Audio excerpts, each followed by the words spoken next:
Alors, qu'est-ce qui fait qu'une montagne, un simple paysage, devient tout à coup sacré?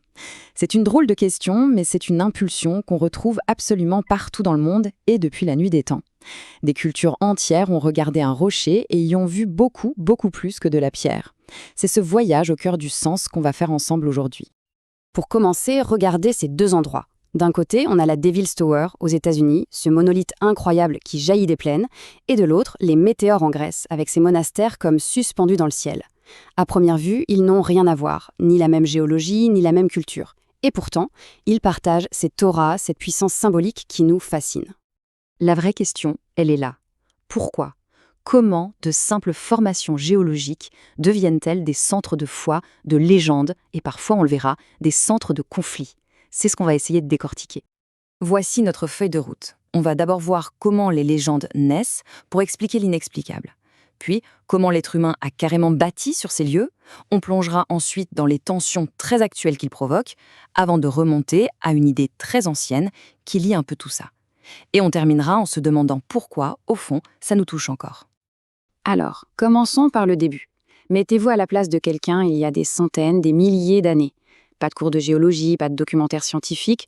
On tombe sur un truc comme la Devil's Tower. Comment l'expliquer? Eh bien, on raconte une histoire. Et là, c'est fascinant de voir les deux visions du monde qui s'affrontent. D'un côté, il y a la légende Sioux. C'est poétique, ça a du sens, ça connecte la terre, le ciel, les humains, les animaux. Les marques sur la roche, ce sont les griffes de l'ours. Et de l'autre, on a l'explication scientifique. Magma, refroidissement, érosion. Ce sont deux manières totalement différentes de donner un sens à quelque chose qui nous dépasse. Et pour les météores, rebelote, mais avec une histoire géologique complètement différente. Là, on oublie les volcans, c'est de la roche sédimentaire. Il faut imaginer un ancien lac, des sédiments qui s'accumulent pendant des millions d'années, puis les plaques tectoniques qui poussent tout ça vers le haut, et enfin, le vent et la pluie qui sculptent ces incroyables piliers. La nature a encore créé quelque chose qui défie l'entendement. Mais voilà, l'être humain ne se contente pas de regarder et de raconter des histoires, il a besoin d'agir, de laisser sa marque. Il va donc transformer ces paysages pour en faire des monuments, des expressions bien visibles de ses croyances et de son pouvoir. Les monastères des météores en sont l'exemple parfait, absolument spectaculaire. Oui, bien sûr, les moines cherchaient un refuge contre l'Empire ottoman, c'était une forteresse naturelle. Mais le choix était aussi, et peut-être surtout, spirituel. S'élever littéralement au-dessus du monde pour être plus près de Dieu. Chaque pierre qu'il a fallu monter là-haut était un acte de foi.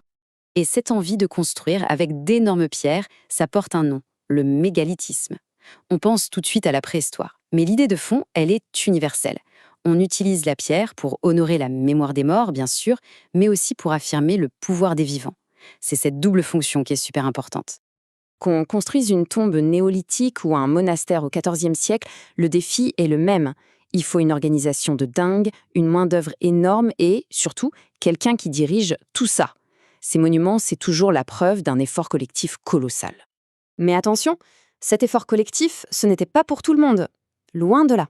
L'archéologie est très claire là-dessus. Ces tombes monumentales, elles étaient réservées à une toute petite élite. C'était une façon de graver le pouvoir dans la pierre, de montrer à tout le monde qui était le chef, même après la mort. Allez, on fait un bond en avant jusqu'à nos jours. Parce qu'aujourd'hui, ces lieux sont au centre de sacrées tensions. D'un côté, on a des traditions ancestrales, et de l'autre, des activités modernes comme l'escalade, le ski. Et forcément, parfois, ça frotte. Aux États-Unis, la question a pris une telle ampleur qu'elle a fini devant les tribunaux. À partir des années 70, on a vu apparaître toute une série de lois pour essayer de protéger l'accès des peuples autochtones à leurs sites sacrés qui se trouvent souvent sur des terres fédérales. C'est ce cadre juridique assez complexe qui est la source de bien des conflits actuels. Pour bien comprendre, regardons 3 cas concrets. À Devil's Tower, on a trouvé un compromis. Les grimpeurs acceptent volontairement de ne pas escalader en juin, pendant les cérémonies. À Cave Rock, c'était plus tendu. Des grimpeurs ont installé du matériel permanent, vu comme une profanation. La décision a été radicale, interdiction totale. Et puis il y a le cas des San Francisco Peaks, où une station de ski veut utiliser des eaux usées, traitées, pour faire de la neige artificielle sur une montagne sacrée pour 13 tribus. Là, la bataille juridique fait encore rage. Ok, on a vu les mythes, les constructions, les conflits, mais si on prend encore un peu de hauteur, il y a une idée encore plus profonde, une idée qui relie vraiment tout ça. C'est l'idée du centre symbolique du monde. Les Grecs anciens avaient un mot génial pour ça, l'omphalos. Ça veut dire nombril. C'était une pierre, un objet qui marquait le centre du monde. Pas juste un point sur une carte, non. Le centre spirituel. Le point de départ de tout. Le nombril du monde, littéralement. Et le plus célèbre de ces nombrils, il était à Delphes. La légende est fantastique.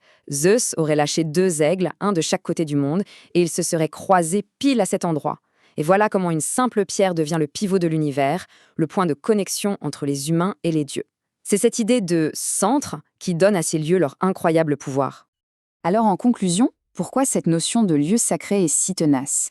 Pourquoi est-ce que ça nous parle encore dans notre monde qu'on dit moderne et désenchanté? Tout simplement parce que ces lieux répondent à des besoins humains fondamentaux. Depuis toujours, ils ont servi à expliquer le monde, à organiser la société, à dire « ici c'est chez nous ». Et aujourd'hui, ces fonctions existent toujours, mais sous d'autres formes. Qu'on y cherche la solitude, l'émerveillement ou une simple randonnée, on y cherche tous une forme de connexion à quelque chose de plus grand que nous. Cette citation d'un juge américain résume parfaitement le dilemme actuel.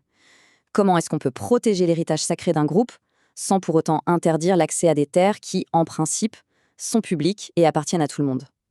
C'est un vrai casse-tête, une question incroyablement complexe et qui n'a pas de réponse simple. Et tout ça, ça nous laisse avec une dernière question. Si l'Omphalos était le centre du monde pour les Grecs, quels sont les nôtres aujourd'hui? Est-ce que ce sont nos parcs nationaux, nos grands monuments, peut-être même nos stades de sport, ou alors des lieux beaucoup plus personnels, plus intimes? Finalement, qu'est-ce qui, aujourd'hui, ancre notre monde et lui donne son centre?